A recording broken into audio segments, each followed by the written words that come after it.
ஹல்லேலூயா ஹல்லேலூயா. கர்த்தருடைய பரிசுத்த நாமத்திற்கு மகிமையும் சோத்திரம் உண்டாவதாக. அன்பான தேவனுடைய பிள்ளைகளே, இந்த சவுதி அரேபியா தேசத்திலே, இந்த தமக்கு பட்டணத்திலே காண்மையான ஒரு பாக்கியத்தை இறைவனாய் தேவன் எனக்கு கூட தந்தான். அவைகளுக்காக என்னுடைய ஆண்டவருக்கு நான் அதிகமாக சோத்திரம் செலுத்துகிறேன். இந்த நாளுக்காக நான் காத்திருந்தேன். இந்த ஊழியக்காரருடைய குடும்பங்கள் காத்திருந்தன. நீங்களும் கூட காத்திருந்திருப்பீர்கள். இப்படி தமிழ்நாட்டிலிருந்து என்னை அபிஷேகித்த அந்த ஊழியக்காரர் வருகிறதாக இருக்கிறது என்று கடந்த வருடத்திலே இருந்து உங்களுக்கு ஒருவேளை இந்த ஊழியரையா அறிவித்திருப்பார்கள் என்று எண்ணுகிறேன். கடந்த அக்டோபர் மாதமே நான் இங்கே வர வேண்டும் என்று நாங்கள் பிரயாசப்பட்டோம். அடுத்து நவம்பரில் வர வேண்டும் என்று பிரயாசப்பட்டோம். அடுத்து டிசம்பரில் எப்படியாவது வந்துவிட வேண்டும், வந்து இங்கே ஒரு கிறிஸ்மஸ் ஈவ் ஒன்று நாம் முடியாக ஒரே குடும்பமாக இருந்து மகிழ்ச்சியாக அதை செய்யணும் அப்படின்லாம் அந்த ஐயாவுக்கு பெரிய ஆவல் இருந்தது. ஒரு ஆவலான ஒரு உண்மையான ஒரு கிறிஸ்துவ அன்பினால் நிரப்பப்பட்ட ஒரு ஊழியக்காரர் உங்களுக்கு கர்த்தர் கிருபையாக கொடுத்திருக்கிறார். ஹல்லேலூயா. அவர் என்கிட்ட அப்படி பிரயாசப்பட்டார், பல வகையில் முயற்சித்தார். ஆனாலும் இந்த நாள் தான் தேவ சமூகத்திலே அது தீர்மானிக்கப்பட்டிருந்திருக்கிறது.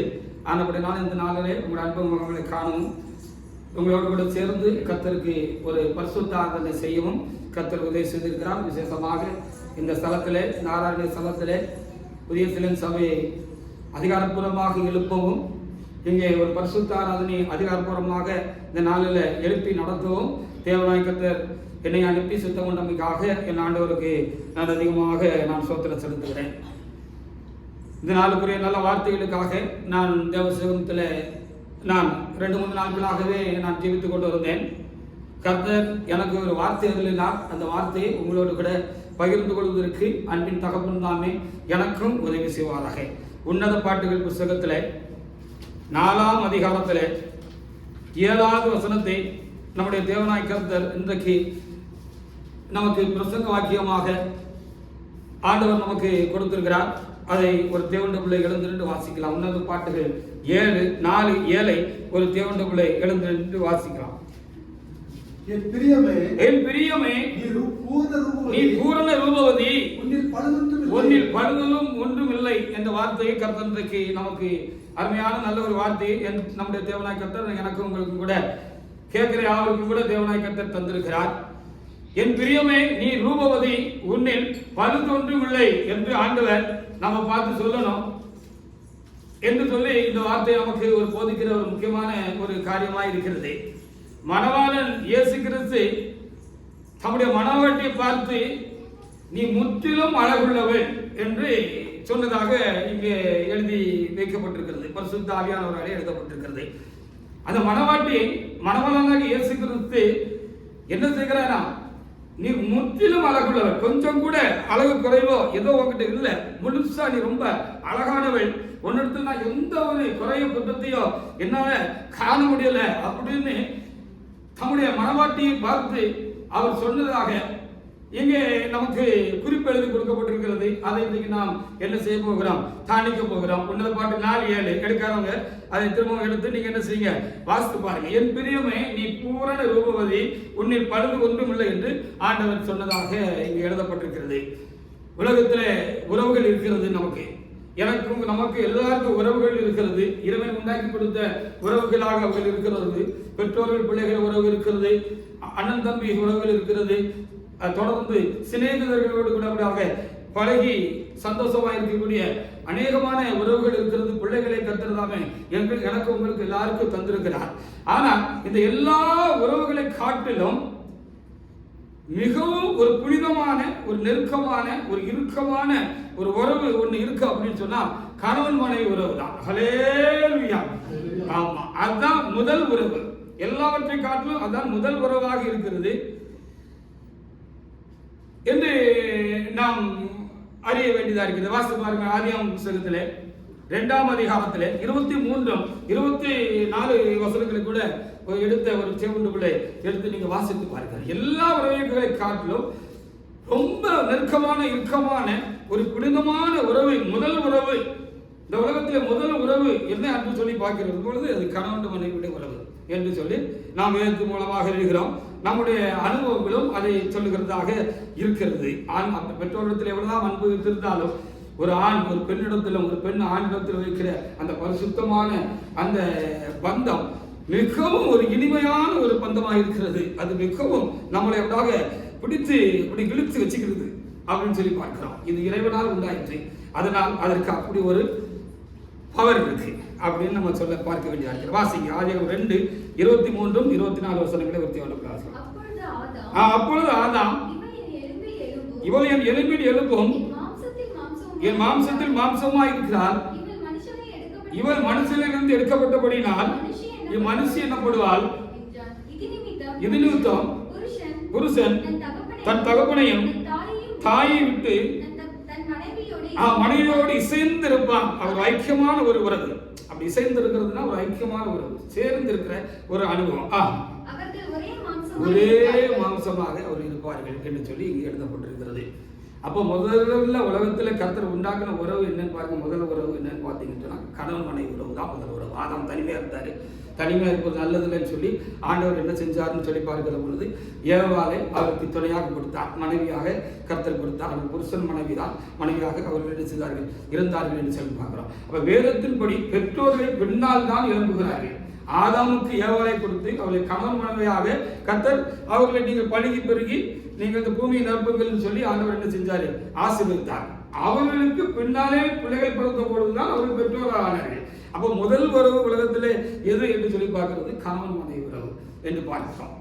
அப்படியே இறைவனுக்கும் நமக்கும் இருக்கிற பந்தமும் இந்த கணவன் மனைவி உறவை போன்றது, ரொம்ப நெருக்கமானது, ரொம்ப புனிதமானது என்று சொல்லி நமக்கு காண்பிக்கும்படியாகத்தான் வேதத்தில் அநேக இடங்களில் கர்த்தர் தன்னை ஒரு புருஷனை போலவும் தம்முடைய ஜனங்களை, தம்மை ஆராதிக்கிற, தமக்கு ஆராதனை செய்கிற ஜனங்களை அல்லது தம்முடைய ஜனங்களை, தாம் நேசிக்கிற ஜனங்களை அவர்களை அப்படியாக மனவாட்டி மனவாளன் என்று அவர் துணை என்றெல்லாம் அவர் அப்படியாக என்ன செய்கிறார், ஒப்புமையாக அவர் நம்மை அழைக்கிறது போலவும் அவர் பேசுகிறது போலவும் வேதம் முழுவதும் இருக்கிறது. அது உன்னத பாட்டு, அது உண்மையிலே உன்னதமான பாட்டு தான். அதற்காக நாம் ஆண்டவருக்கு நன்றி செலுத்தும். அதை வாசித்து வாசிக்கிற பொழுது ஒரு கணவனுடைய ஐக்கிய சிநேகம், அன்பு எவ்வளவு பெரிதாக இருக்கிறது, அது எவ்வளவு வலிமை உள்ளதாக இருக்கிறது, அது பிரிக்கக்கூடாததாக அது மிகவும் ஒரு காரியமாக இருக்கிறது என்று சொல்லி நாம் அதிகமாக நாம் என்ன செய்ய முடியும், அதிகமாக வாசிக்க முடியும். எபேசியர் புஸ்தகத்திலே கூட 5ஆம் அதிகாரத்திலே 22 முதல் நாம் தொடர்ந்து அந்த பவுல் அடியார் அந்த காரியங்களை நமக்கு விளக்கி சொல்லுகிற பொழுது மனைவிகளே புருஷர்களே அப்படின்னு சொல்லி தொடர்ந்து மாறி மாறி 2 பேருக்கும் எப்படி நீங்கள் இருக்க வேண்டும், எப்படி உங்களுடைய உறவுகள் எப்படி இருக்க வேண்டும், உங்களுக்குள்ள சிநேகம் எப்படி இருக்க வேண்டும், உங்களுக்குள்ளான அன்பு ஐக்கியம் எப்படி இருக்க வேண்டும் என்பதை அவர் சொல்லிக்கொண்டே வருகிற பொழுது 30 அப்படி ஒரு நிறுத்தி 30-32 நான் இந்த உலக பிரகாரமான இது கணவன் மனைவி உறவை மாத்திரம் முன் வச்சு சொல்றேன்னு நினைக்காதீங்க. இறைவனுக்கும் உங்களுக்கு இருக்கிற பந்தமும் அப்படித்தான். ஒரு கணவன் மனைவி போல ரொம்ப நெருக்கமாக இருக்க வேண்டிய ஒரு உறவு. இயேசுவும் நீங்களும் ரொம்ப நெருக்கமாக இருக்க வேண்டிய ஒரு காரியம் இருக்கு.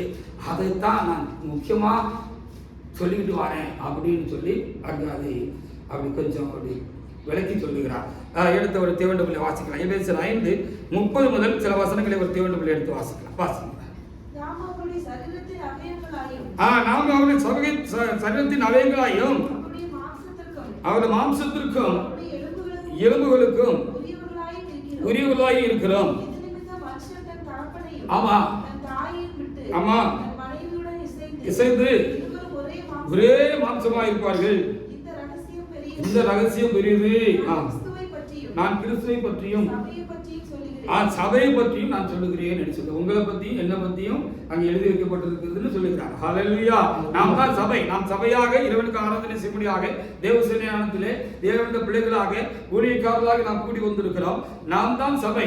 நம்மைத்தான் பார்த்து ஆண்டவர் சொல்லுகிறார், மணவாளியே என் பிரியமே அப்படின்னு கூப்பிடுறாரு.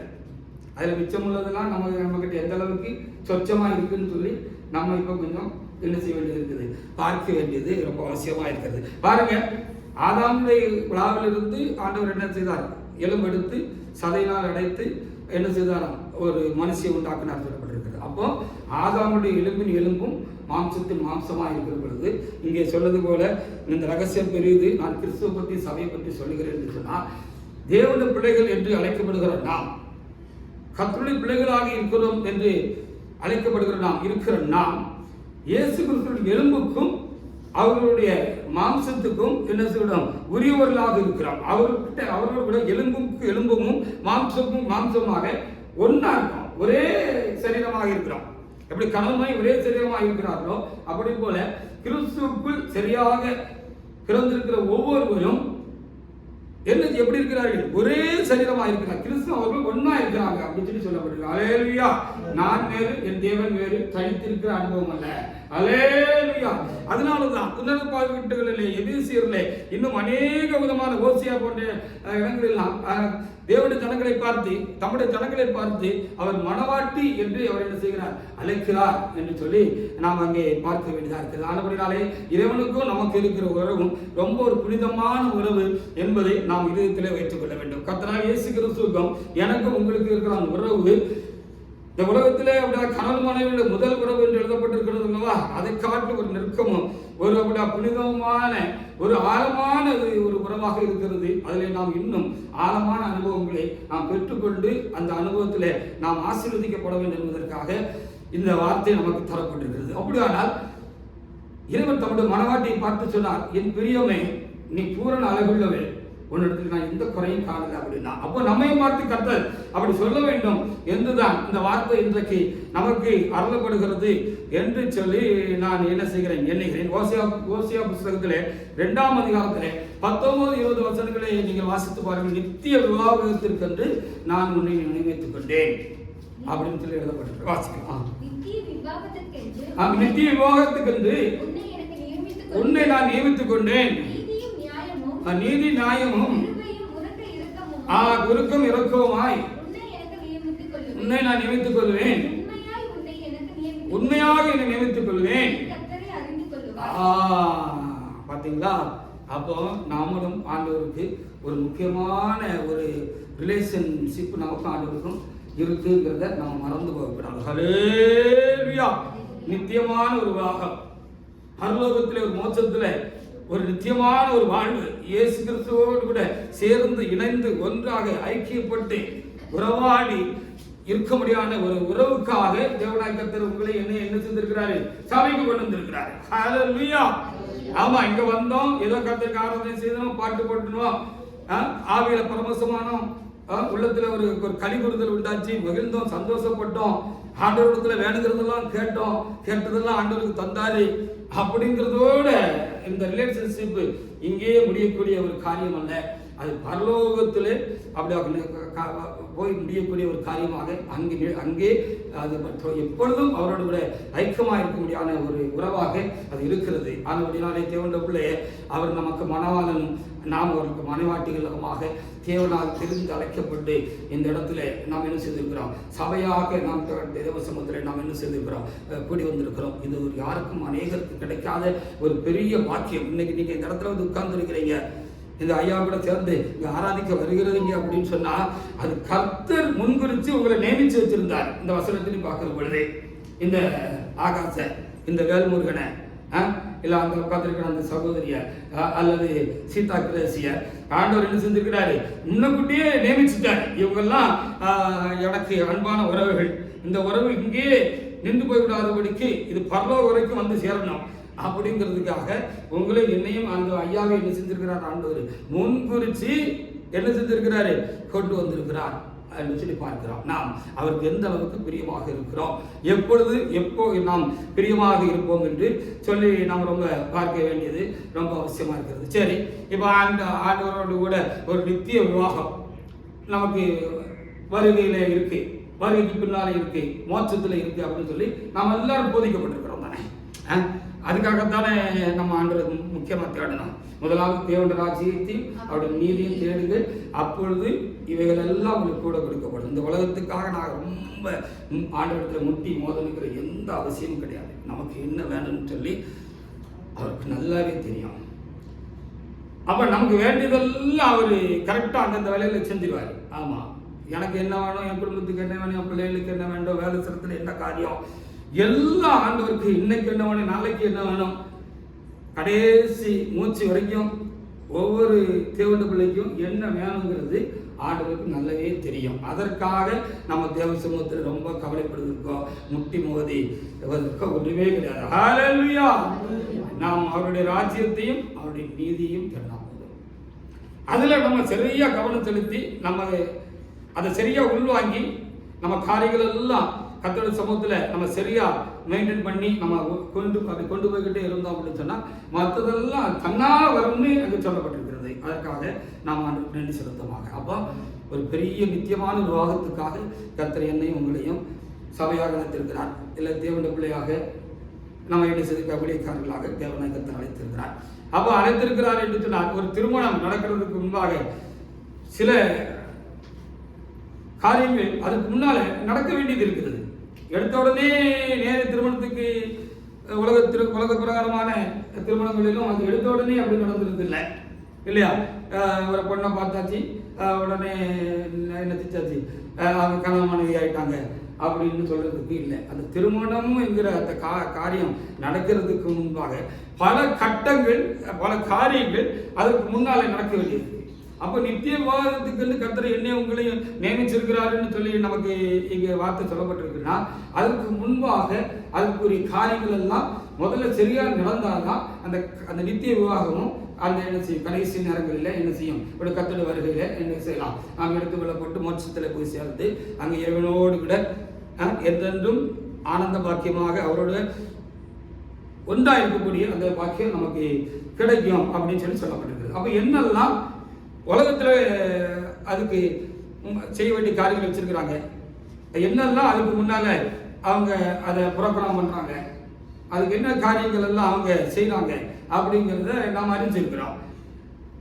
உன்னத பாட்டுகள் 4ஆம் அதிகாரத்தில் 9வது வசனத்தை வாசித்து பாருங்க. அங்கே தன்னுடைய மனவாட்டி குறித்து கர்த்தர் ஒரு வார்த்தை அங்கே எழுதி வைத்திருக்கிறார். வாசிக்கலாம்.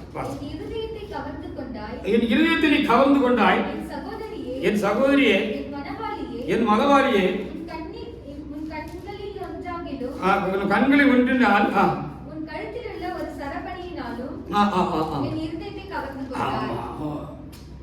நம்ம அவர் பார்வை பார்த்தாங்களா, ஐயா அப்படின்னு சொல்லி போயிட்டாரு அப்படின்னு எழுதப்பட்டிருக்கு. நமக்கு வழக்கப்படி சொல்றாங்க, அப்படித்தான் சொல்லணும்.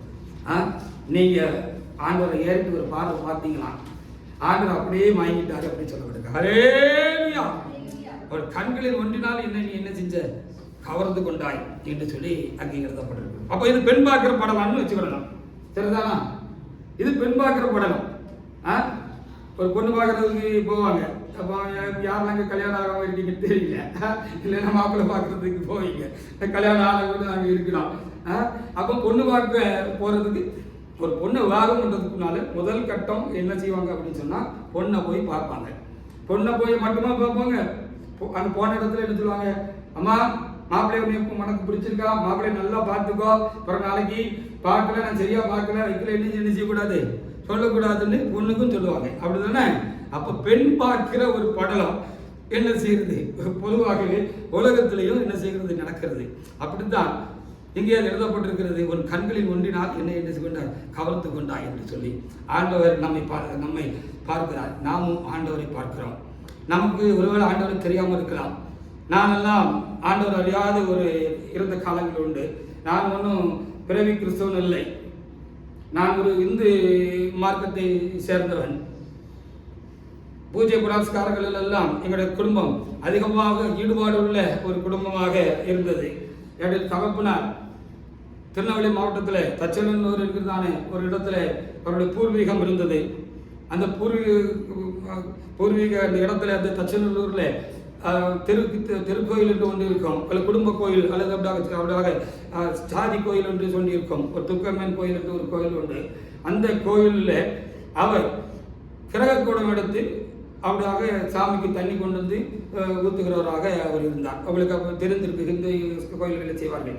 ஒரு தசரா அல்லது ஒரு காரியங்கள், ஏதாவது விசேஷித்த ஒரு காரியங்கள் வருகிறது அப்படின்னு சொன்னால் முதல்ல என்ன செய்வாங்கன்னு சொன்னால், அது அந்த கோயிலை சார்ந்த ஒருவர் பயபக்தியாக இருந்து சாமியை வழிபட்டு விரதம் இருந்து 40 நாள் விரதம் இருந்து என்ன செய்வார்? 40 நாள் முடிவில் ஆரோ குளத்துலையோ பக்கத்தில் என்ன இருக்கிறதோ அங்கே போய் ஒரு பூரண கும்பத்தில் குளத்தில் தண்ணி கொண்டு வந்து அவர் தலையில் வச்சுட்டு வருவார். குட்டு மலத்தோடு என்ன செய்வார்? அவர் வருவார்.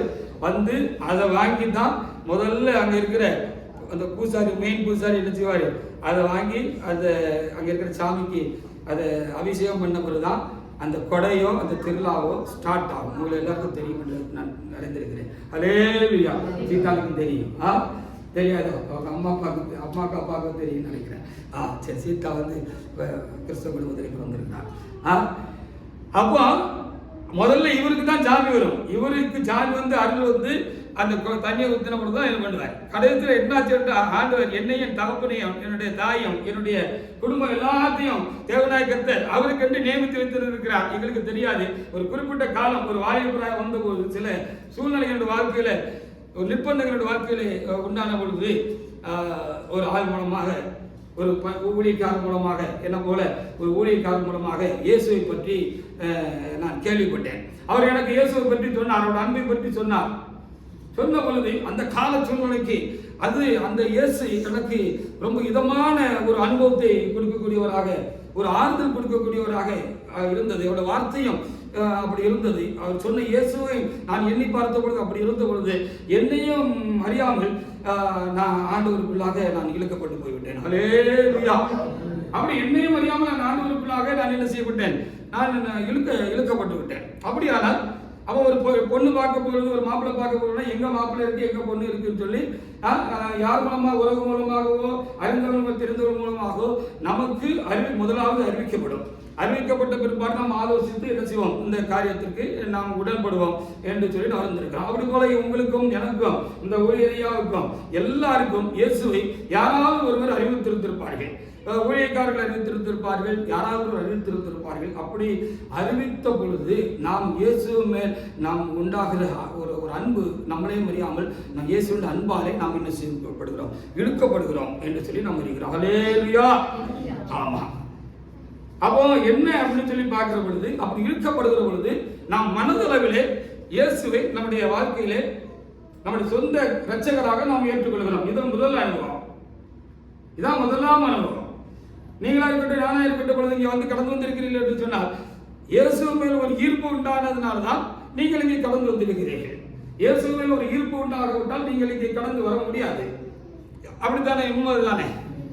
அவருடைய முதல் பார்வை நமக்கு ஒரு ஒரு மகிழ்ச்சியை கொடுத்திருக்கிறது. நம்ம எப்படியாக இழுக்கிற ஒரு அனுபவத்தை, ஒரு அன்பு நம்ம இழுக்கிற ஒரு அனுபவம் எனக்கும் உண்டாயிருந்தது, உங்களுக்கும் உண்டாயிருக்கிறது. அதனாலதான் நீங்க உள்ளே வந்து நீங்கள் உட்கார்ந்து இருக்கிறீர்கள். அப்படி ஒரு இழுப்பு அவர் மேல உங்களுக்கு ஒரு இழுப்பு உண்டாகவில்லை என்று சொன்னால் உங்களுக்கு நீங்கள் இங்கே வந்து என்ன செய்ய மாட்டீங்க, இருக்க மாட்டீங்க. அப்போ முதல் கட்டம் ஒருவர் பெண் பார்க்கிற படலம் போல ஆண்டவருக்கு அவர்களுக்கும் மனதளவிலே ஒரு சிநேகம் உண்டாகிறது. அப்பொழுது நம்ம மனதால என்ன செய்கிறோம் அப்படின்னு சொன்னா, ஆண்டவரே இயேசுவே, நான் உண்மை என்னுடைய வாழ்க்கையில சொந்த ரட்சகராக நான் ஏற்றுக்கொள்கிறேன். அப்போ பொண்ணு பிடிச்சிக்கிட்டு மாப்பிள்ளை பிடிச்சிக்கிட்ட அனுபவம் தான் இது. சரிதானா? அப்படி சொன்னா கொஞ்சம் நல்லா இருக்குங்கிறதுக்காக கருத்து இன்னைக்கு அப்படி சொல்ல வைக்கிற போல இருக்கு. அப்போ பொண்ணு பிடிச்சிக்கிட்டுங்கிற சொல்ல, மாப்பிள்ளை பிடிச்சிக்கிட்டு அனுப்போம். இயேசுக்கு எப்பவுமே உங்களே என்னையும் பிடிக்கும். ஹல்லேலூயா. ஆமா. ஒரு குறிப்பிட்ட காலம் வந்த பொழுது அவருடைய அன்போ அவரை பற்றி சொன்ன காரியமோ ஏதோ ஒன்று நம்மை அவரிடமாக ஈர்த்திருக்கிறது. இது முதல் அனுபவமாக அவரை நம்முடைய மனதளவில் நாம் என்ன செய்கிறோம்? சொந்த ரட்சகராக அவரை நாம் என்ன செய்திருக்கிறோம்? ஏற்றுக்கொண்டிருக்கிறோம். அப்போ இது கடத்தால உலகத்திலையும் என்ன செய்வாங்க? பொண்ணு பிடிச்சிட்டு மாப்பிள்ளை பிடிச்சிட்டு அப்படிதானே? அடுத்தால என்ன செய்யணும்? பேச முடியும். காரியத்தை நிச்சயம் பண்ணணும், உறுதி பண்ணணும். அதே மாதிரி ஆவிக்குரிய வாழ்க்கையிலும் இப்பொழுது நீங்கள் ரட்சகரை ஏற்றுக்கொண்டிருக்கிறீர்கள், மனதளவில் ஏற்றுக்கொண்டிருக்கிறீர்கள். அடுத்த கட்டம் இருக்கு. அப்ப என்ன செய்யணும்? பேசி முடிக்கணும். பேசி முடிச்சு உறுதி பண்ணணும். அப்படித்தானே? உறுதி பண்ணுவாங்க தானே? ரோமர் 10ஆம் அதிகாரத்திலே 9-10 வசனங்களை வாசித்து பாருங்க. அப்போ ஒருவர் பார்த்தாச்சு. இயேசு உங்களை பார்த்தாரு, அவருக்கு பிடிச்சிட்டு. இயேசு நீங்க பார்த்தீங்க, அவருக்கு ரொம்பவே பிடிச்சிட்டு. ஹல்லேலூயா. இல்லைன்னு எந்த மனுஷனும் சொல்ல முடியுமா? சொல்லவே முடியாது. இயேசு ரொம்ப பிடிச்சு போச்சு. ஆமா.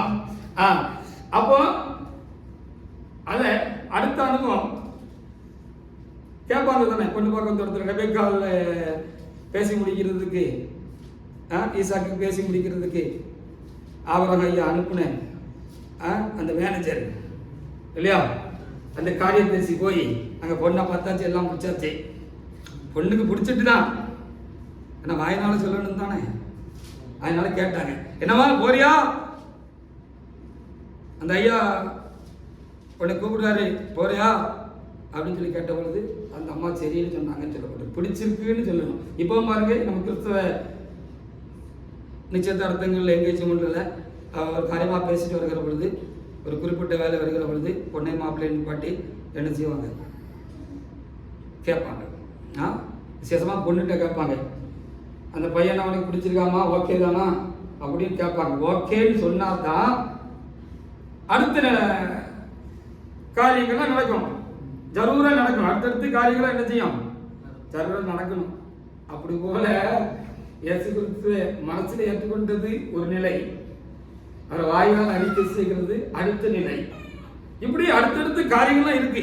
இதையெல்லாம் முறையா முடிச்சாதான் நித்திய விவாகத்துல நமக்கு பங்கு. நம்மளை கருத்தை எடுத்துருவாரு, மோட்சத்துல தன்னோட ஒன்னா சேர்த்துக்கிடுவார், அவர் வீட்டில் சேர்த்துக்கிடுவார் அப்படின்னு சொல்லி நம்ம ரொம்ப சிந்திக்க வேண்டியதாக இருக்கிறோம். நாம் எந்த ஸ்டேஜில் இருக்கிறோம், ஒவ்வொருத்தரும் எந்த ஸ்டேஜில் இருக்கிறோங்கிறத நம்ம இன்றைக்கு பார்த்து கொண்டு இருக்கிறோம். இப்போ அப்படியே பார்த்து கொண்டே போகும்போது ஆகாசி நடப்பார், நம்ம இந்த நிலையில் இருக்கிறோம்.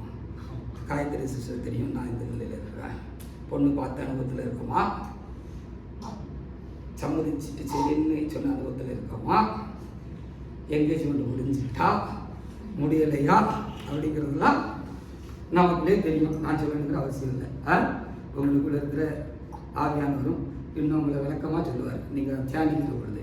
ரோமர் 10:9-10 வசனங்களை வாசிங்க.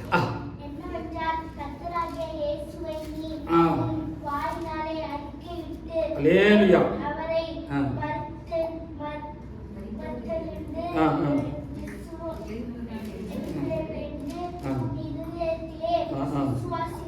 நீ ரட்சிக்கப்படுவாய், நீதி உண்டாக இருதயத்திலே விசுவாசிக்கப்படும்.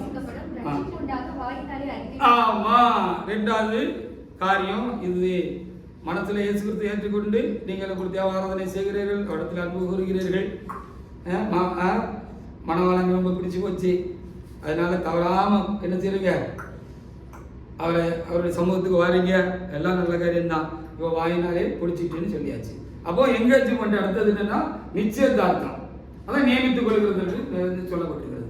அதாவது வாஸ்தவங்கள வரிசையாவிலே நான் வாஸ்தவங்கள நித்திய விவாதத்துக்கு கொண்டு உன்னை நியமித்துக் கொண்டேன் என்று வேதத்தில் எழுதப்பட்டிருக்கிறது. 2 Corinthians 11:2 வாசிக்கலாம். பவுலடியார் இப்படி சொல்றார், என்னை உங்களை பார்த்து தான் அப்படி சொல்லி வச்சுட்டு போயிருக்கிறார். நான் உங்களை கற்புள்ள கன்னிகையாக கிறிஸ்து என்னும் ஒரே புருஷனுக்கு ஒப்பு கொடுக்க நியமித்தபடியினால் உங்களுக்காக ஆமா என்னை உங்களையும் கிறிஸ்துக்காக நியமிச்சாச்சு. அது அடுத்த ஸ்டேஜ் அப்படின்னு சொல்லி எழுதப்பட்டிருக்கிறார். ஹல்லேலூயா. சரிதானே? அப்போ நியமிக்கிறது என்று சொன்னால் எங்கேஜ்மெண்ட் நடத்துது. சரிதானே? இந்த பொண்ணுக்கு இந்த மாப்பிள்ளை, இந்த மாப்பிள்ளைக்கு இந்த பொண்ணு தான் அப்படின்னு சொல்லி ஒரு பரிசுத்தவான் இப்பொழுது மறுத்து போய்விட்டார்கள். அவர் ரொம்ப அழகாக என்கேஜ்மெண்ட் பிரசங்கத்தில் ரொம்ப அழகாக அவர் எடுத்து செய்வார்கள். இந்த என்கேஜ்மெண்ட் காரியத்தை ரொம்ப அழகாக எடுத்து சொல்லுவார். அப்படி சொல்கிற பொழுது கிராமங்கள் எல்லாம் சொல்லுவாங்க, இந்த பொண்ணுக்கு இந்த பேரில் இந்த பொண்ணுக்கு புடவை கட்டிட்டு போயிட்டாங்க அப்படின்னு சொல்லியாச்சுன்னா இனி அந்த பிள்ளைக்கு அந்த பையன் தான், அந்த பையனுக்கு இந்த பிள்ளை தான் அப்படின்னு சொல்லி. அப்போ இந்த நிச்சயம் வேணும் தானே எனக்கு உங்களுக்கும். அடுத்தால இது கண்டிப்பாக வேணும் தானே. நம்ம ஆண்டவர் வீட்டுக்கு போகிறோம், சமத்துக்கு போகிறோம் ஆராதிக்கிறோம். இப்போ அவருக்கும் நமக்கும் ஒரு ஒரு நிச்சயமான ஒரு காரியம் வேணும் தானே, நிச்சயம் பண்ணணும் தானே. அது பண்ண வேண்டியது அவசியம் தான். எனக்கு தெளிவாக எழுதப்பட்டிருக்கிறது, நான் உங்களை கற்புள்ள கன்னிகையாக கிறிஸ்து என்னும் ஒரே புருஷனுக்கு ஒப்பு கொடுக்க உங்களை நியமித்திருக்கிறேன். அப்போ இந்த காரியம் நம்முடைய வாழ்க்கையில் என்ன செய்ய வேண்டும், நடக்க வேண்டியதாக இருக்கிறது. இது என்ன? ஒன்று, இருதயத்தில் விசுவாசிக்கிறது, அவரை ஏற்றுக்கொள்கிறது,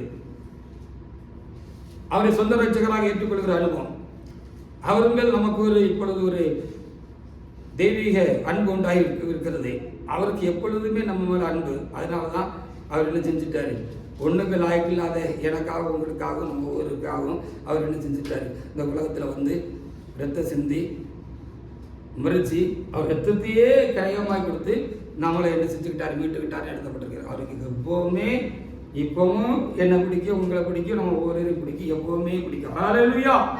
ஆனால் இப்போ ஒரு குறிப்பிட்ட காலத்துக்கு முன்பாக நாம் இயேசுவை நாம் நோக்கி பார்க்க ஆரம்பித்திருக்கிறோம். அவர் மேலே நமக்கு ஒரு அன்பு உண்டாயிருக்கிறது. அது இருதயத்தில் உண்டான காரியம்.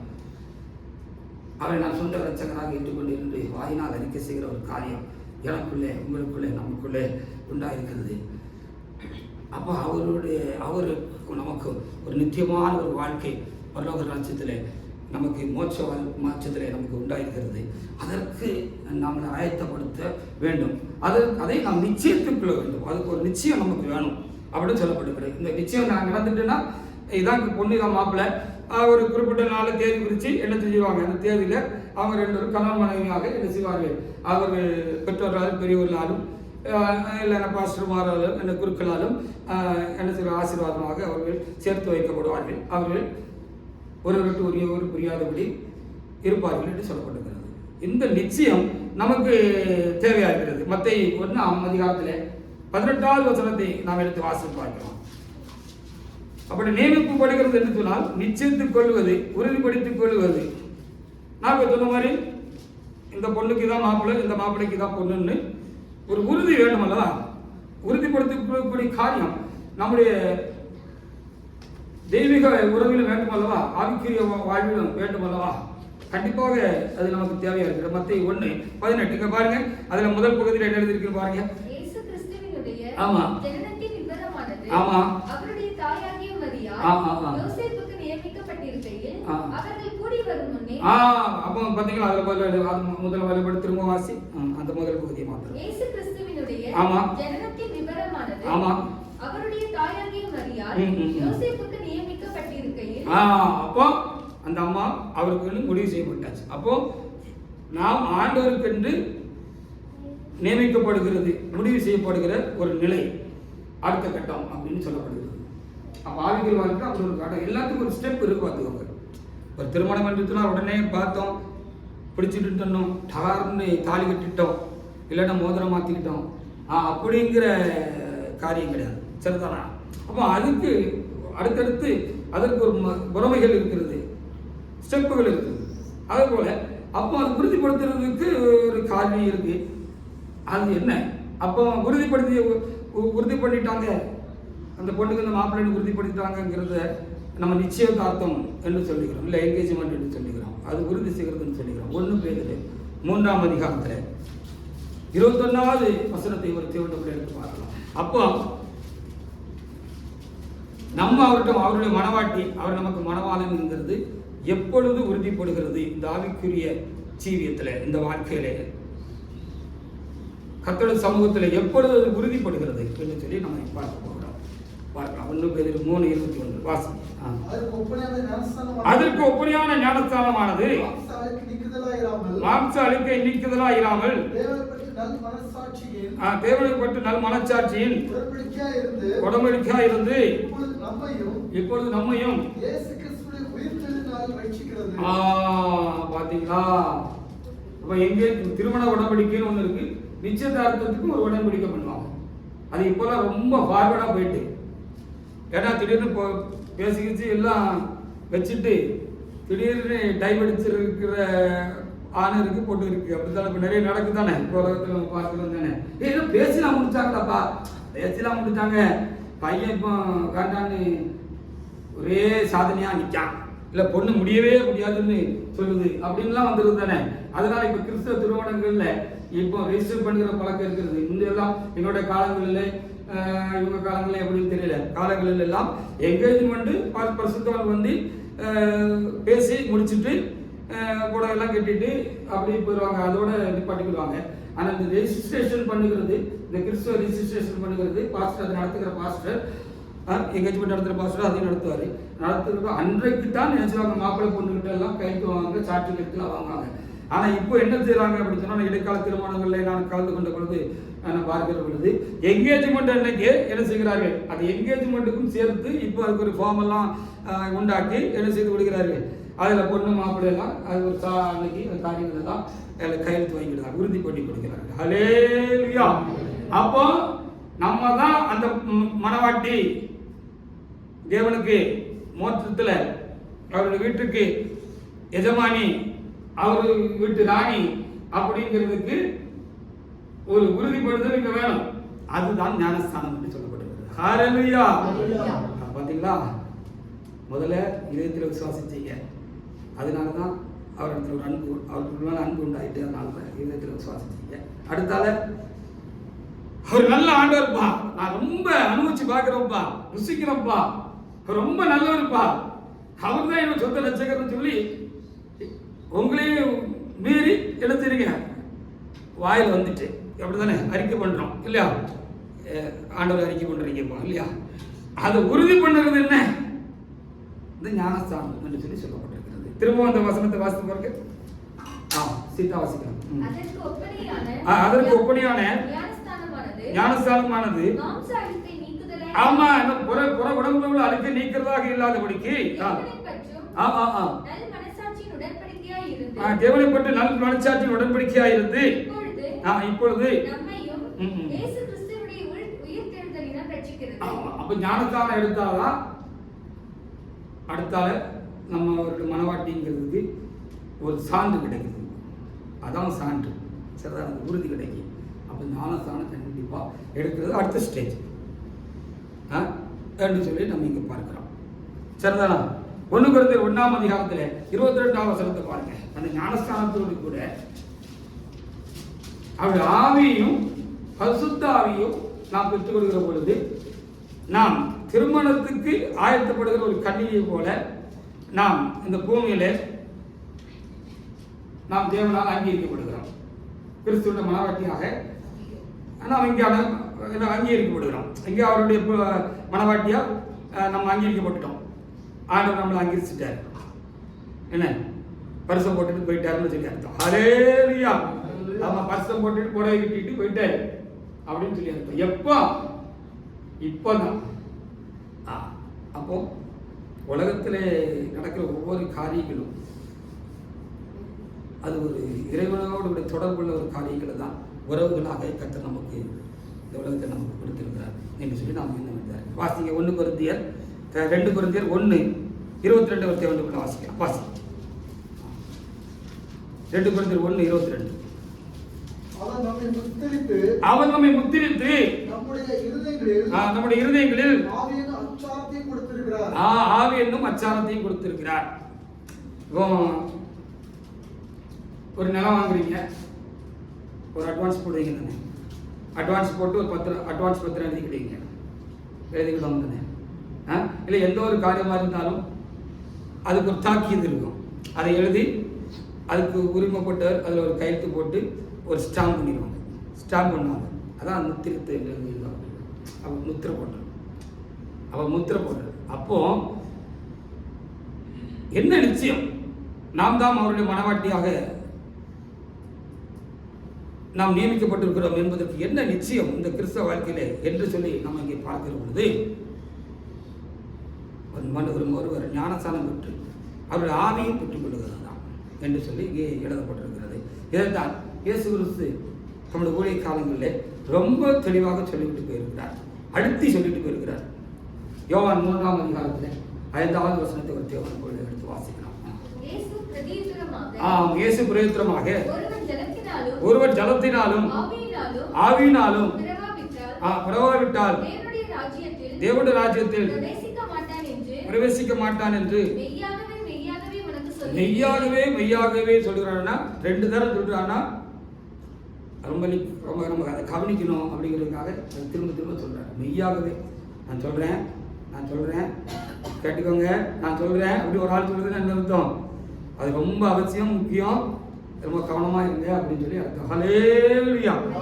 அப்போ எப்பொழுது நாம் கர்த்தருக்கு மனவாட்டியாக உறுதி பண்ணப்படுகிறோம், நிச்சயம் பண்ணப்படுகிறோம் என்று சொல்லி பார்க்கிற பொழுது கர்த்தராக இயேசு கிறிஸ்து நாமத்தினாலே நாம் அந்த பிதாக்குமாரன் பரிசுத்த ஆவியின் நாமத்தினாலே நான் ஞானஸ்தானம் பெற்று அவருடைய ஆவியும் பரிசுத்த ஆவியும் நாம் பெற்றுக்கொள்கிறது பொழுது நமக்குள்ளாக அந்த பரிசுத்த ஆவியானவர், இந்த கிறிஸ்துவின் ஆவியானவர் நமக்குள்ளாக வருகிற பொழுது அந்த உறுதிப்பாடு உண்டாகிறது. இவர்கள் தேவ ஆவியினால் பிறந்த குழந்தைகள், இவர்கள் வளருவார்கள், வளர்ந்து பெரியவர்களாகி ஆளாகி ஒரு நாள் என்ன செஞ்சிருவாங்க, அவருடைய சமூகத்துக்கு மோட்சத்துக்கு அவங்க போவாங்கிறதுக்கு நமக்கு உறுதிப்படுத்துகிற காரியம் இந்த ரெண்டும் அப்படின்னு சொல்லி ரொம்ப என்ன செய்யப்பட்டிருக்கு, நமக்கு தெளிவாக எழுதப்பட்டிருக்கு. சரி, நான் ஞானஸ்தானம் எடுத்துட்டேன், நீங்கள் ஞானஸ்தானம் எடுத்துருக்கீங்க, உலகம் எங்கும் ஞானஸ்தானங்கள் கொடுக்கப்படுகிறது. ஆனால் வேதம் ஞானஸ்தானத்தை கொடுத்து என்ன சொல்லுகிறேன்னு இதெல்லாம் நிறைய சொல்கிறதுக்கு இன்றைக்கி நேரம் இல்லை.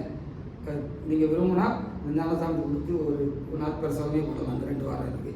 நீங்கள் விரும்பினா அல்லது கர்த்தர் எனக்கு வார்த்தை தந்தான். எபேசியர் 5ஆம் அதிகாரத்தில் 25 முதல் நீங்கள் வாசித்து பாருங்க.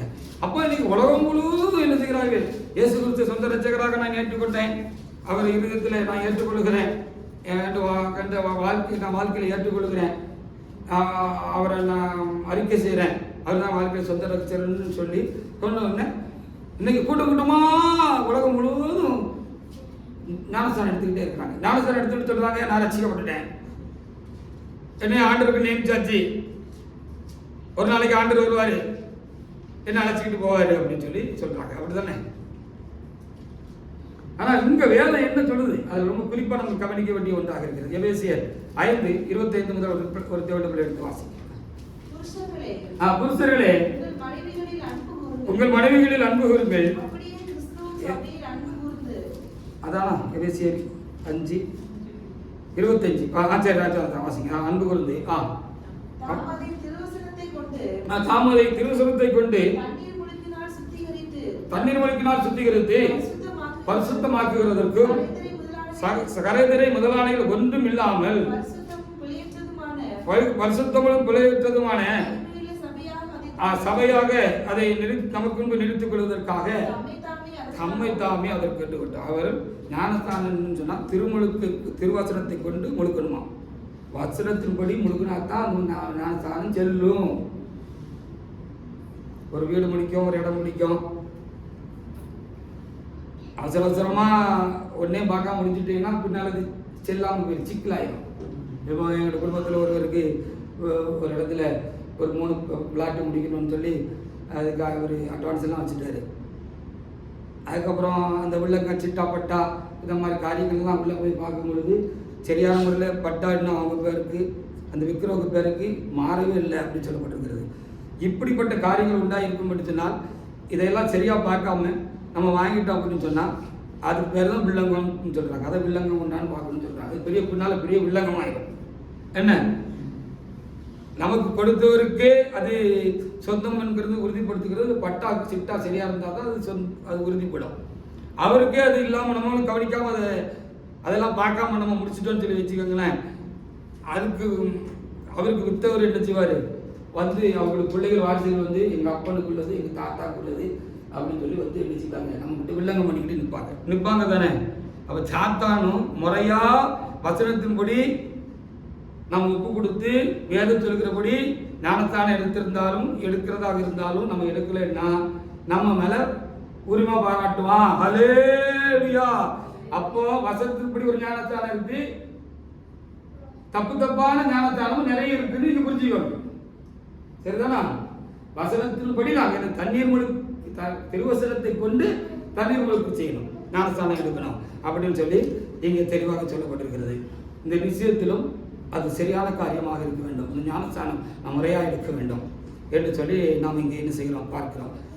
அது அதான் கிறிஸ்து உள்ளாக்குகிற ஞானஸ்தானம். ஞானஸ்தானங்கள் எடுக்கிறது கிறிஸ்துவோடு கூட ஐக்கியப்படுத்துகிறது, கிறிஸ்துக்குள்ளாக்குறது தான் ஞானஸ்தானம். கிறிஸ்துக்குள்ளாக்குறதுனா வசனத்தின்படி ஞானஸ்தானம் இருந்தால் தான் அது செல்லுபடியாகும், இன்னைக்கு விளக்கிக்கிட்டது. அப்போ அதிலே நிறைய காரியங்கள் இருக்கிறது.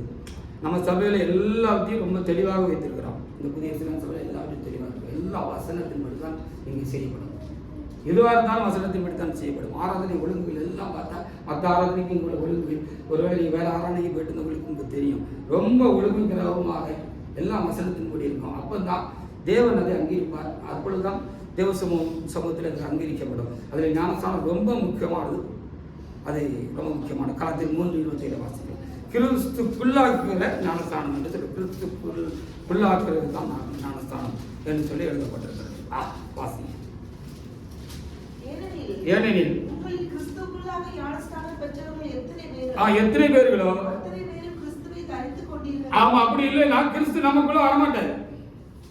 அந்த ஞானஸ்தானம் முறையா வசனத்தின்படி நமக்கு கொடுக்கலன்னா நம்மளும் அறிஞ்சு தெளிவோடு கூட அந்த ஞானஸ்தானத்தை குறித்து அறிஞ்சு தெளிவோடு கூட அந்த ஞானஸ்தானத்துக்கு நான் உட்படாது இருந்தோம்னு சொன்னா அது செல்லுபடி ஆகாதுன்னு சொல்லப்பட்டிருக்கிறது. ஆமா, அப்போ எல்லாத்திலையும் நம்ம கருத்தா இருக்கோம் தானே. உலக காரியங்கள் எல்லாத்திலையும் ரொம்ப கருத்தா இருக்கிறோம் இல்லையா? நானா இருக்கட்டும், நீங்களா இருக்கட்டும், ஒருவருக்கட்டும் ரொம்ப கருத்தா இருக்கிறோம், ரொம்ப மைனூட்டா இருக்கிறோம். அதில் தப்பு வந்துடக்கூடாது, இதில் தப்பு வந்துடக்கூடாது, அப்படி ஏதாவது தப்பு வந்துட்டு நம்ம வாழ்க்கையில் ஒரு பெரிய ஒரு கஷ்டத்தை உண்டாயிடும் அப்படின்னு சொல்லி நம்ம எல்லாத்துலேயும் ரொம்ப தெளிவாக இருக்கும் தானே, ரொம்ப கவனமாக இருக்கிறது தானே. அப்போ இதுலேயும் இருக்கணும், இது ரொம்ப முக்கியம். நம்ம தெளிவாக இருக்கிறதுல உலகத்துக்கு தான், உலக காரியத்துக்கு தான். 100, 40, 60, 80 அதுக்கு பிறகு நம்ம போய்கிட்டே இருப்பட்டு தான் ஒன்றும் கொண்டு போக முடியாது. இருக்கிறது அப்படி தானே, ஒன்றும் கொண்டு போக முடியாது. அப்போ இந்த காரியத்தில் நம்ம ரொம்ப தெளிவாக இருக்கணும். நாம் எடுத்த ஞானஸ்தானம் சரியா, நாம் எடுக்க போகிற ஞானஸ்தானம் ஆண்டவரை குறித்துக்கொள்ள வர வசனம் ஒத்துக்கொள்கிறதா, வசனம் என்ன சொல்லுகிறது என்று சொல்லி பார்க்க வேண்டும். அப்போஸ்தலர் 2:37, 37 இப்படி அன்றைக்கு முதல் பிரசங்கத்தை பேதுரு பண்ண இயேசு கிறிஸ்து குறித்து சொன்னார். சொன்ன பொழுது அங்கே நிறைய பேர் நம்மள மாதிரி ஆண்டவர் மேலே ஒரு சினேகம் கொண்டாது, அஃபெக்ஷன் உண்டாயிட்டு, ஒரு இழுப்பு உண்டாயிட்டு உண்டானோடனே அங்கே அந்த பேதுரையா பார்த்து, அந்த அப்போஸ்தலரை பார்த்து, ஆண்டவரே நாங்கள் இந்த பரிசுத்தாய் பெற்றுக்கொள்வதற்கு நாங்கள் என்ன செய்யணுங்கிற பொழுது அங்கே ஒரு காரியம் சொல்லப்பட்டிருக்கிறது. வாசிங்க. பேதுரு அவர்களை நோக்கி நீங்கள் மனம் திரும்பி ஒவ்வொருவரும் பாவ மன்னிப்புக்கென்று, ஆமா ஆமா, என்ன செய்யணும், அந்த பரிசுத்தாய் வேணும், அந்த ரட்சிப்பு வேணும், என்ன செய்யணும் பேதுரு ரொம்ப தெளிவா சொன்னார். அதை தெளிவா சொன்னது மாத்திரமல்ல, அடுத்து தொடர்ந்து நிறைய காரியங்களை அவர் சொல்லிட்டு 40-41 வசனத்தை வாசிங்க. இன்னும் நிறைய காரியங்களை சொன்னாங்க. ஞானஸ்தானம் என்ன, அதை ஏன் எடுக்கிறீங்க, எதுக்கு எடுக்கிறீங்க, யார் கொடுக்கணும், எதுக்கு கொடுக்கணும், அதனுடைய காரியங்கள் எல்லாம் நல்ல தெளிவா விளப்பமா இருந்தாங்க. அவங்க நிறைய காரியங்களை குறித்து சொல்லி சாட்சி கூறி மாறுபாடு இந்த சந்ததியை விட்டு விலகி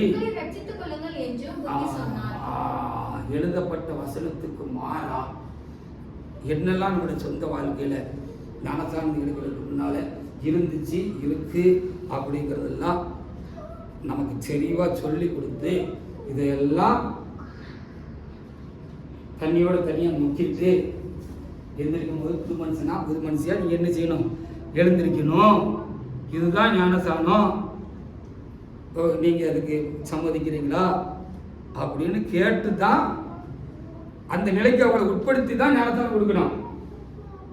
ஒரு பெரிய பரிசுத்தவான் தான் ஞானஸ்தானம் கொடுத்து ரொம்ப சூப்பராக பிரசங்கம் பண்ணுவார். அப்போ ஒரு இடத்துல வெளிநாட்டுக்கு ஊழியத்து போயிருக்கிறாங்க, இலங்கைக்கு ஊழியத்து போயிருக்கிறாங்க. அங்கே அநேக சபைகளை சேர்ந்த ஊழியக்காரர்கள் இருக்கிறாங்க. என்ன அவங்க சபையில் அப்படி ஒரு ஸ்பெஷல் இருக்குது, திருச்சபையில் புதிய சில சபையில் என்ன பெருசு கட்டுறாங்க, அப்படி பல காரியங்களை பேசிட்டு போட்டு அப்படி ஞானஸ்தானம் டாபிக் வந்து அப்போ வசனத்தை கொண்டு தெரியுங்களுக்குனால முதல்ல உபதேசிக்கப்படணும், காரியங்களை அவருக்கு உபதேசித்து சொல்லிக் கொடுக்கணும். நான் சொன்ன உபதேசத்தினாலே இப்பொழுதே நீங்கள் சுத்தமாக இருக்கிறீர்கள் இயேசு கிறிஸ்து சொல்லியிருக்கிறார். ஹல்லேலூயா.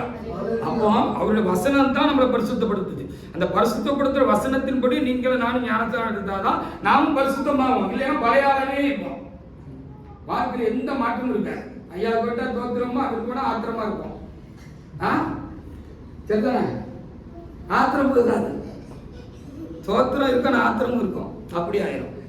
அப்படி அப்ப சொல்லியிருக்கிறாங்க. அவங்க என்ன சொல்லியிருக்கிறாங்க அப்படின்னு சொல்லி பார்க்குற பொழுது ஒரு கர்ச்சிப் எடுத்து ஒரு பாத்திரத்தில் தண்ணி கொண்டு சொல்லி இந்த தண்ணியில் அப்படி முக்கி அவங்க எடுத்துருக்கிறாங்க.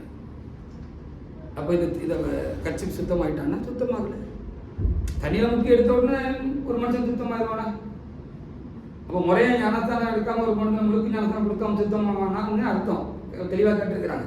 அப்போ அதுக்கு என்ன செய்யணும், சோப்பு போட்டு அதை நல்ல கும்மி அடிச்சு அதுக்கப்புறம் முக்கணும். சரிதானா?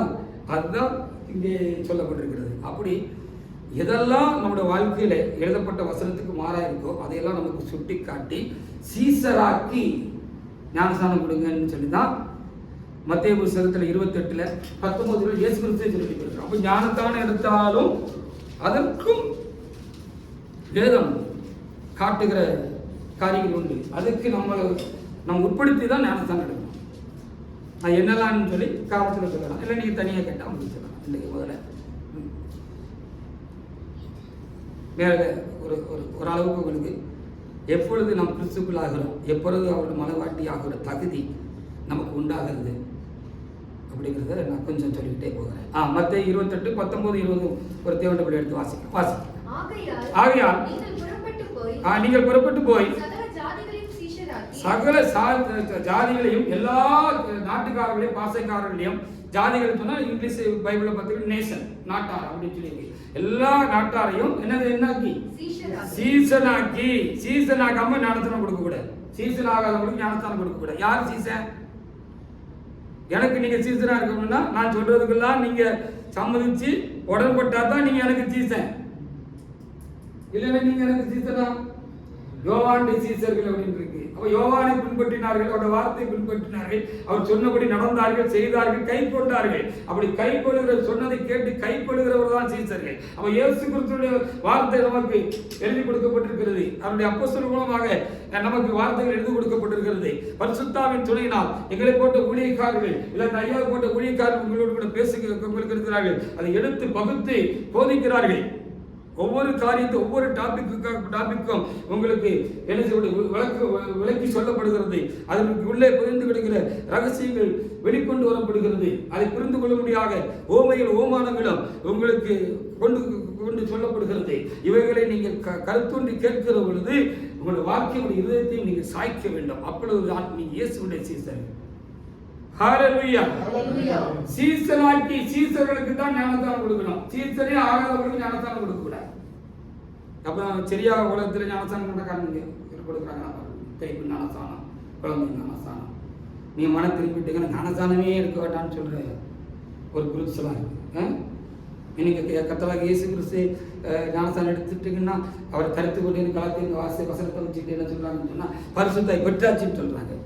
பரிசுத்தாவியை குறித்தும் அதை பெற்றுக்கொள்ற காரியங்களை குறித்தும் அதுக்கு ஒரு தனிய சத்தியம் இருக்கு. ஞானஸ்தானத்துக்கென்று தனியா சத்தியம், போதனை, உபதேசம் இருக்கு. இதுக்கு உட்பட்டு நீங்கள் எடுத்தால் உங்களுக்கு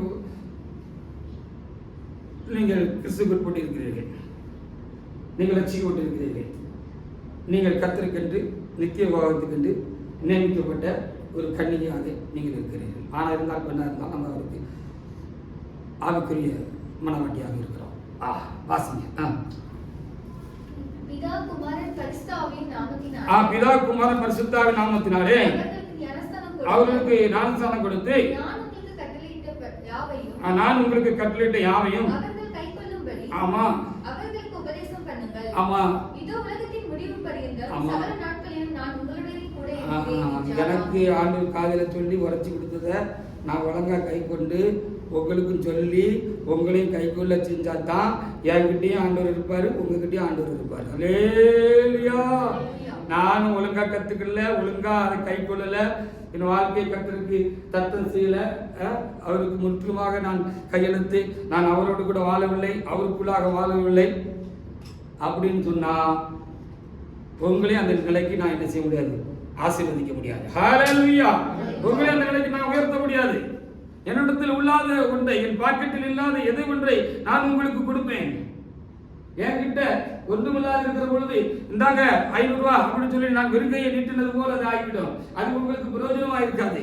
நான் கற்று நிச்சயித்துக் கொண்டதை நான் உங்களுக்கு சரியாய் பகுத்து போதிக்க வேண்டும். அப்படி போதித்து உங்களை நான் சீசர்களாக்கி எனக்கல்ல இயேசுவுக்கு சீசர்களாக்கி நான் என்ன செய்ய வேண்டும், உங்களுக்கு அந்த ஞானஸ்தானம் என்ன என்பதை உணர்வுபூர்வமாக நீங்கள் அறிந்து அந்த ஞானஸ்தானத்துக்கு நீங்கள் உங்களை உட்படுத்துகிற பொழுது உங்களுக்கு நான் ஞானஸ்தானம் கொடுப்பேன் என்று சொன்னால் உங்களோடும் கர்த்தர் என்ன செய்வார், உலகம் முடிவறிந்து இருப்பார், எப்படி இருப்பார், அந்த ஞானஸ்தானம் செல்லும். அப்ப சீசர் ஆக்காத ஞானஸ்தானம் செல்லாது. ஏற்றுக்கிட்டீங்களா? ஆமா ஏற்றுக்கிட்டேன். அப்போ அவரை நீங்க அறிக்கை செய்கிறீங்களா? வாயினால் அறிக்கை செய்யறேன், வாங்க சிஸ்டர், வாங்க பிரதர், முக்கியம் அப்படின்னா இப்படி அது சரியா இருக்குமா? நீங்க இனிமேல் இதை மனசில் வச்சுக்கிட்டு நீங்க தனியாக போய் உலகம் நின்று சிரிச்சு பாருங்க, இன்னும் ஆண்டவங்க கூட அது ரொம்ப இன்னும் டீப்பா பேசுவார். ஹல்லேலூயா. நான் ஆரம்பித்து வைக்கிறேன். கர்த்தர் உங்களுக்கு இந்த காரியங்களுடைய ஆழங்கள் என்ன என்று சொல்வதை அவர் முடித்து வைப்பார். அப்பொழுது அது உங்களுக்கு ஒரு பெரிய ஆசீர்வாதத்தை என்ன செய்யும், அது கொண்டு வரும். சரிதானா? அப்ப சீசருக்கு அப்போ சீசர் ஆக்கி போதிச்சு அவங்களுக்கு அவருடைய இயேசுடைய போதனைக்கு உட்படுத்தி சீசராக்கி அவனை ஞானஸ்தானப்படுத்தோட வேலை முடிஞ்சிடல. தொடர்ந்து இன்னும் நிறைய காரியங்கள் இருக்கு. தொடர்ந்து அவங்க அதை கீப்பப் பண்ணிக்கிட்டே இருக்கணும். எப்போ? அந்த கல்யாண நாள் வரைக்கும். அந்த பொண்ணு என்கேஜ்மெண்ட் முடிஞ்சதுக்கு பிறகு பக்தியா பரிசுத்தமா இந்த மாப்பிள்ளைக்கு பிரியுமா என்ன செய்யணும்? சரியா இருந்துகிட்டே இருக்கணும். அவர் 6 மாசம் கழிச்சு வருவார், 1 வருஷம் கழிச்சு வருவார், எப்போ வருவாரு நமக்கு தெரியாது. என்ன அவன் வருகிற வரைக்கும் நம்ம காத்திருக்கிற அனுபவம். ஹல்லேலூயா. ஞானஸ்தானம் எடுத்தாச்சு, பரிசுத்தாய் விட்டாச்சு, முறையான உடன்படிக்கை இறைவனோடு கூட செஞ்சாய்விட்டது. நான் இப்பொழுது அவர் வருவதற்கு பயபக்தி பரிசுத்தமாக நான் தேவசன்னிதானத்திலே நான் அவருக்காக காத்திருக்கிற ஒரு அனுபவம் நமக்கு தேவையாக இருக்கிறது. காத்திருக்கணும் அப்படின்னு சொல்லி சொல்லப்படுகிறது.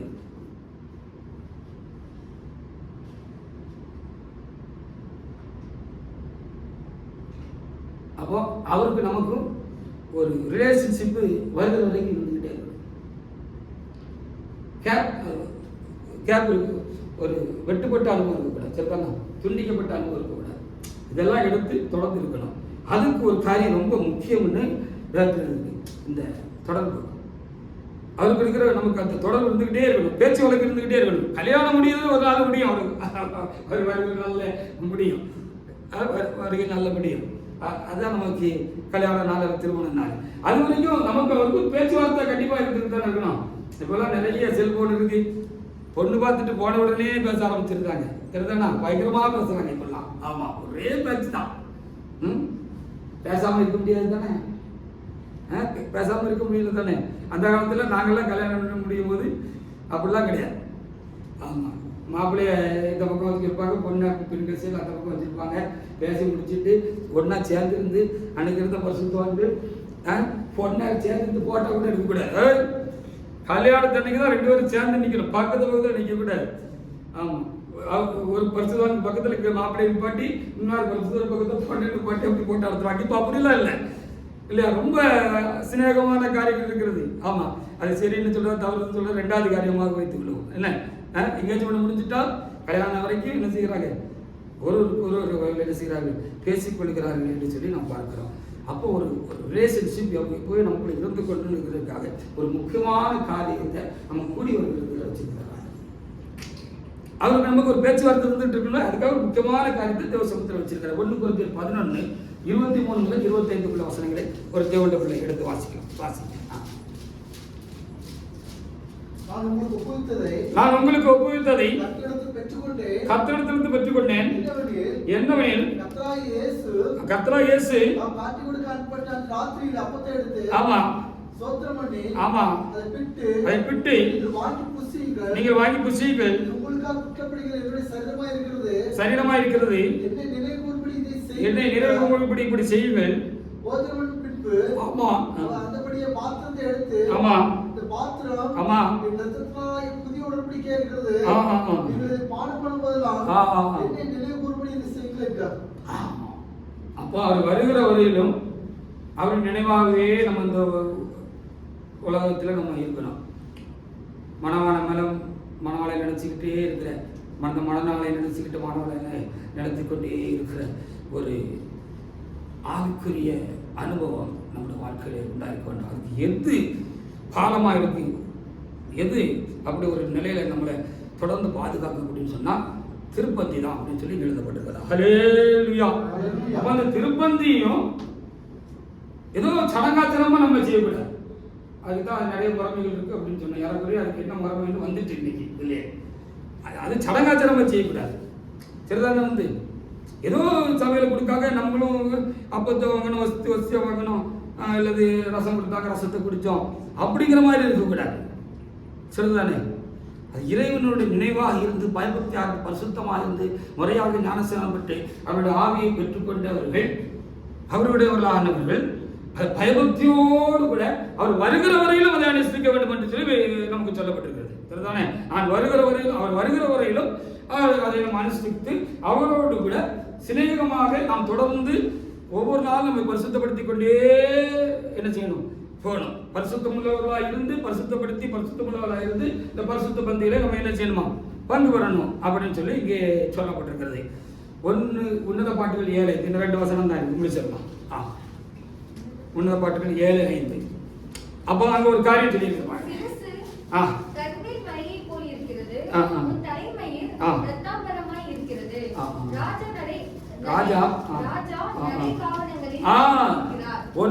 உன்னுடைய நட அழகா பார்த்து அவர் சொக்கி போய் நிற்காரு அப்படின்னு சொல்லப்பட்டு.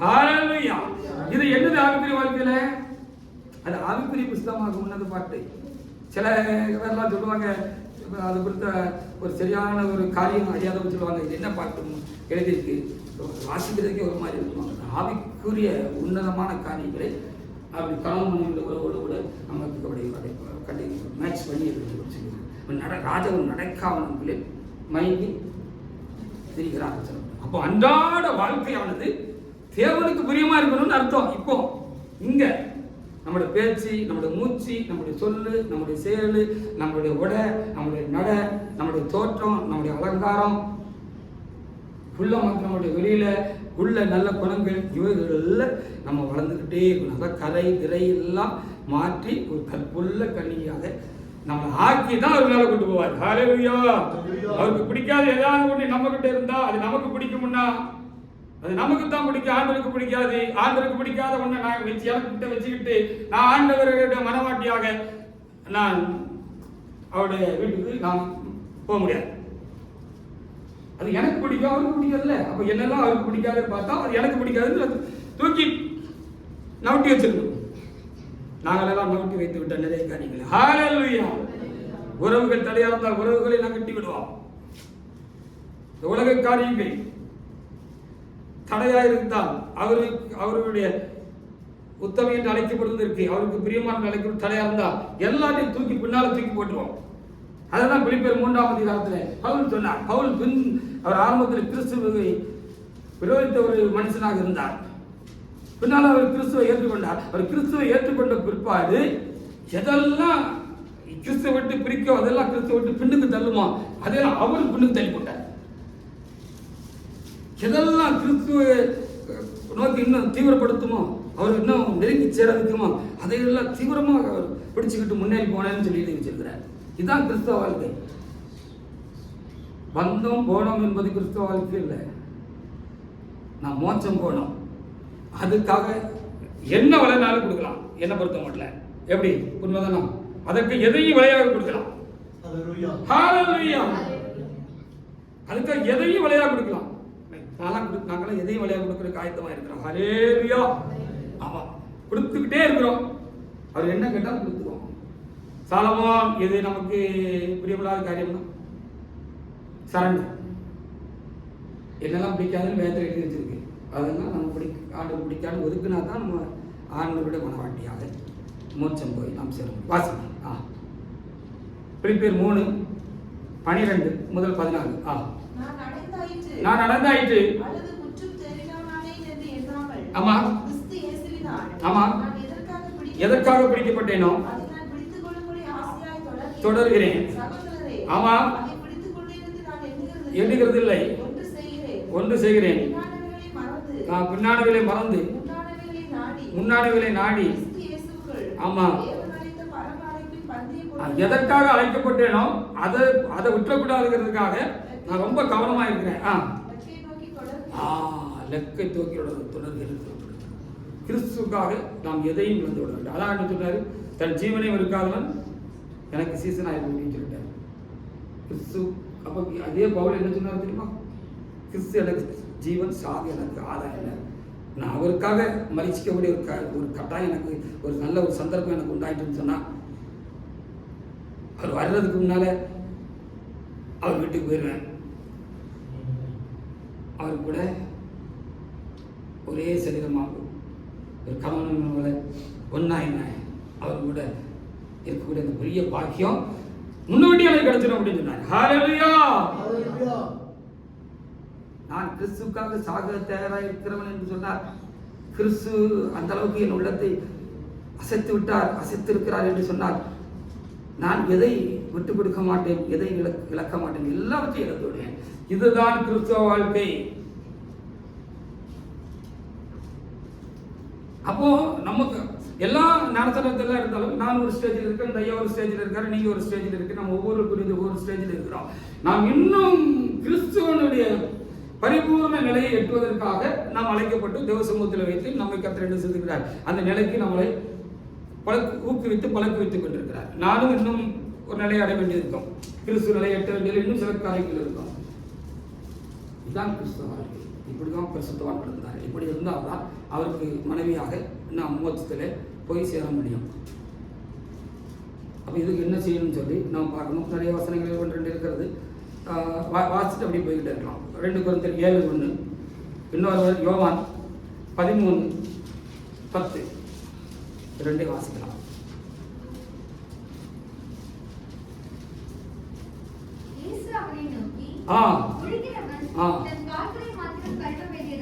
ஆமா, அப்போ ஞானஸ்தானம் பெற்றாச்சு, பரிசுத்தாய் பெற்றாச்சு, அதான் உங்களுக்கு அனுபவம். அப்போ நம்ம நடைமுறை வாழ்க்கையில் சின்ன சின்ன குறைகள் வரும்ல, அதெல்லாம் சரி செஞ்சுக்கிட்டே இருக்கணும்னு சொல்லி அது இருக்கட்டுமே, நமக்கு இருக்கட்டும், நமக்கு நல்லது. கொஞ்சம் கோபத்தை வச்சுக்கிட்டா நல்லது. அப்போ வந்து அசட்டுன்னு ஒரு அப்படி ஏற்ற ஒரு கோபம் பார்த்தா தான் அவன் பயப்படுவான், இவன் பயப்படுவான் அப்படின்னு நம்ம வச்சுக்கிட்டுங்கிறது. அது நம்ம வேண்டான்னு சொன்னால் விட்டுட்டு போவோம். அவளை யாராவது ஒரு கடத்தில் மறுகடத்தில் வாங்கிட்டு போவோம்னு கத்தர் சொல்லியிருக்கிறாரு. அப்படி ஒன்றும் லேசில் என்னையவங்களே அடிக்கிறதுக்கு விட்டுருவாரு ஆண்டவர். அது நடக்காது. நீங்கள் ஏன் கோபப்படணும், நீங்கள் ஏன் முந்தணும், நீங்கள் ஏன் ஆத்திரப்படணும், அவசரப்படணும்? அவர் உங்களுக்காக யுத்தம் செய்வார் தான் வேறு சொல்லிக்கிறேன். ஹல்லேலூயா. ஒரு எக்ஸாம்பிளுக்காக சொல்லிக்கிறேன். 2 Corinthians 7:1. அப்போ நம்முடைய ஆவிலும் ஆத்மாவிலும் சரீரத்தில் காணப்படுகிற சின்ன சின்ன அசுசிகள் நீங்க உங்களை சுத்திகரித்துக் கொண்டு தெய்வ பயத்தை பரிசுத்தமாக தெய்வ பயத்தோடு பூர்ணப்படுத்துங்கள் எழுதப்பட்டிருக்கு. வாசிங்க 2 Corinthians 7:1. ஆமா, இப்படிப்பட்ட வாக்குத்தத்தம் இப்ப நீங்க கேட்டீங்களா, உங்களுக்கு ஒரு வாக்குத்தத்தம் மறக்கப்பட்டிருக்கிறது. நீங்க ஒரு மனவாட்டியாக இந்த உலகத்துல நிச்சயிக்கப்பட்டவர்களாக நீங்கள் இந்த உலகத்தில் வாழ்ந்து மோட்சம் போய் இன்னைக்கு சேரும்படியாக நீங்கள் பேர் சொல்லி அழைக்கப்பட்டு தெரிந்து கொள்ளப்பட்டிருக்கிறது சொல்லப்பட்டிருக்கிறதா? இப்படிப்பட்ட வாக்குத்தத்தம் நமக்கு உண்டாயிருக்கிறது. ஆமா, பிரியமானவர்களே, ஆமா ஆமா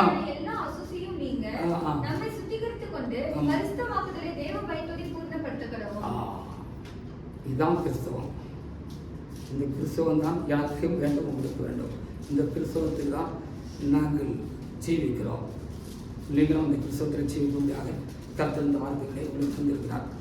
இந்த பேசப்பட்ட காலத்தில் ஒவ்வொருவரும் எந்த நிலையில் இருக்கிறீர்கள் அறிந்து கட்டாயமாக இல்லை, மனப்பூர்வமாக அடுத்த நிலைக்கு உங்களை கர்த்தருக்கு நீங்கள் ஒப்பு கொடுக்கிறது நலமாக இருக்கும். அதற்காக இந்த வார்த்தைகள் கர்த்தர் இந்த நாளிலே நமக்கு எனக்கு ஒருத்தருக்கு தந்திருக்கிறார் என்று சொல்லி நான் உள்ளது இந்த காதலை வாங்கி அந்த காதலை விடக்கூடாது அப்படின்னு நமக்கு தெரியும். அது அப்படின்னாலே அதே இடத்துல கட்டாயமாக இல்லை, எதையும் கட்டாயமாக செய்கிறது கர்த்தருக்கு பிரியமான காரியம் இல்லை. மனப்பூர்வமாக நம்ம ஒப்பு கொடுக்கிறது தான் காரியம் என்ற காரணம். நீங்கள் தொடர்ந்து இந்த வார்த்தைகளை இதயத்தில் வைத்து நீங்கள் ஜெபம் பண்ணுங்கள். கர்த்தர் உங்களை நடத்துவார். இல்லாவிட்டால் இந்த காதலை வாங்கி அந்த காதலை விட்டுட்டால் எந்த ஒரு காரியமும் பிரயோஜனம் கிடையாது. அதை 1 Corinthians 15:1-2 எழுதப்பட்டிருக்கிறது. அதை வாசித்து முடிக்கலாம். ஆனால் அப்படினாலே சிவந்த பிள்ளைகளே, என் பிரியமே, நீ ரூபவதி, உன்னில் எந்த குற்றம் காணலை, நீ முற்றிலும் அழகுள்ளவர், எனக்கு ரொம்ப பிடிச்சவர் அப்படின்னு சொல்லியிருக்கிறது. வாசிங்க. அன்பின் சகோதரரே, ஆமா ஆமா நிலைத்திருக்கிறீர்கள். நான் உங்களுக்கு பிரசித்த பிரகாரமாக நீங்கள் ரட்சிக்கப்படுவீர்கள். வேஸ்ட் அப்படின்னு சொல்லப்படுகிறது. கிறிஸ்துவுக்கு ஆராதனை செய்தாலும் அது வேஸ்ட்டு, அது உங்களுக்கு பிரயோஜனமாக இருக்காது என்று சொல்லப்பட்டிருக்கிறது. எழுதின பவுல் ஆண்டவர் எதிர்த்தார் தானே. அவருக்கு முதல்ல என்ன பேர் வச்சிருந்தாங்க தெரியுமா? அவருக்கு சொந்த பேர் என்ன தெரியுமா? எல்லாருக்கும் தெரியும், சவுல். அவருக்கு முதல்ல பேர் கிறிஸ்துவ கண்டுகிறவங்களுக்கு பேர் என்னது? சவுல். சவுல்லாம் பெரியவன் என்று அர்த்தம். ஆண்டவர் அறிஞ்சு கொண்ட பிற்பாடு அவர் முற்றிலும் ஆண்டவர் முன்பாக தன்னை அப்படி அவற்றை இழந்துட்டார். அதனால நம்ம என்னடா பெரியாள், இது பெரியாளுங்கிற பேரில் கூட ஒட்டிட்டு கூடாது சொல்லி சின்னவர்னு பேரை மாற்றிக்கிட்டார். பவுல் ஆசியில் சின்னப்பர் அப்படித்தானே? பவுலுக்கு பேர் சின்னப்பர். சின்னப்பர் ஆயிட்டார். பெரியப்பரா இருந்தவர் சின்னப்பர் ஆயிட்டார். இதுதான் கிறிஸ்துவின் மேல் வைக்கிற நம்ம வைக்கிற அன்பு. அவர் தான் எழுதினாரு, கிறிஸ்துவின் அன்பு என்னை நெருக்கி எவுதுன்னு சொன்னார். இந்த அனுபவம் எனக்குள்ளும் உங்களுக்குள்ளும் இன்னும் பற்றி பிடிக்கட்டும். நம்முடைய ஜீவியம் கிறிஸ்துக்காக பிரகாசிக்கட்டும். அவரோடு கூட நாம் சேர்ந்து வாழ்வோம். அவரை அநேகருக்கு நம்முடைய ஜீவியத்தின் மூலமாக காட்டுவோம். வாயின் வார்த்தைகள் அல்ல, சுவிசேஷத்தினால் அல்ல, நாம் சுவிசேஷமாக வாழ்ந்து இறைவனை கர்த்தராகிய இயேசு கிறிஸ்துவை அநேகருக்கு காட்டுவோம். இந்த வெளிச்சத்திற்கு அநேகருக்கு கொண்டு வருவோம். விசேஷமாக இந்த தபக்கிலும் நீங்கள் அவருக்கு பிள்ளைகளாக இருந்து அவருடைய அன்பினால் ஈர்க்கப்பட்டவர்களாக ஆட்கொள்ளப்பட்டவர்களாக நீங்கள் கர்த்தருக்குள்ளாக இன்னும் உங்களை ஆழமாக உங்களை வளர்த்து கொண்டு அந்த அன்பின் மிகுதியை, அந்த கிறிஸ்துவின் அன்பின் மிகுதியை உங்களை போன்ற அநேக இளைஞர்களுக்கு பெண் மக்களுக்கு நீங்கள் எடுத்து காட்டுகிறவர்களாக உங்களை கர்த்தர் உயர்த்துவாராக. இந்த வார்த்தை உங்களுடைய வாழ்க்கையை பலன் செய்வதாக. கர்த்தர் இந்த வார்த்தைகளை ஆசீர்வதிப்பாராக. நாம் தேவனாய் கர்த்தரை நாம் சோத்திரிப்போமாக. சோத்திர ஆண்டவரே, சோத்திரம் சோத்திரம் சோத்திரம்.